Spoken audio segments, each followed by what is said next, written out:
పుదుచ్చేరిలో ప్రభుత్వం కొలువుదీర్నింది మరొకసారి అంటే 5వసారి ప్రమాణ స్వీకారం. సీఎంగా ప్రమాణ స్వీకారం చేయనున్నారు రంగస్వామి. మరి కాసేపట్లో ప్రమాణ స్వీకారం జరగబోతోంది. సీఎంతో పాటు మరో 2 మంత్రులు ప్రమాణం చేయబోతున్నారు. లోక్ నివాస్ లో ప్రమాణం చేయించనున్నారు లెఫ్టినెంట్ గవర్నర్ కైలాష్ నాథన్. హాజరు కానున్నారు బీజేపీ జాతీయ అధ్యక్షుడు నితిన్ నబీన్. 30 సీట్లున్న పుదుచ్చేరిలో ఎన్డీఏ కూటమి 18 స్థానాల్లో విజయం సాధించింది.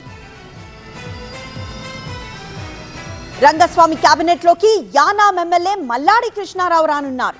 4వసారి మంత్రిగా ప్రమాణం చేయబోతున్నారు మల్లాడి కృష్ణారావు. ఎన్ఆర్ కాంగ్రెస్ నుంచి యానాం ఎమ్మెల్యేగా గెలుపొందారు మల్లాడి.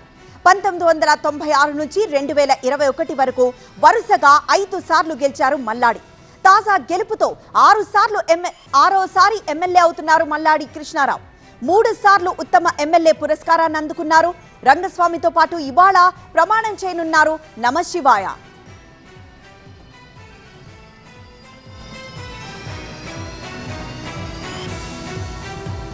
పుదుచ్చేరిలో ఇవాళ ప్రభుత్వం కొలువుదీర్నుంది. సీఎంగా 5వసారి ప్రమాణం చేయనున్నారు రంగస్వామి.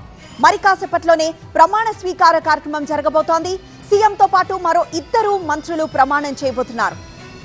ప్రస్తుతం దానికి సంబంధించిన లైవ్ చూస్తున్నాం. లోక్ నివాస్ లో లెఫ్టినెంట్ గవర్నర్ కైలాష్ నాథన్ ప్రమాణం చేయించనున్నారు. బీజేపీ జాతీయ అధ్యక్షుడు నితిన్ నబీన్ దీనికి హాజరైన దృశ్యాన్ని చూస్తున్నాం. 30 సీట్లున్న పుదుచ్చేరిలో ఎన్డీఏ కూటమి 18 స్థానాల్లో విజయం సాధించింది.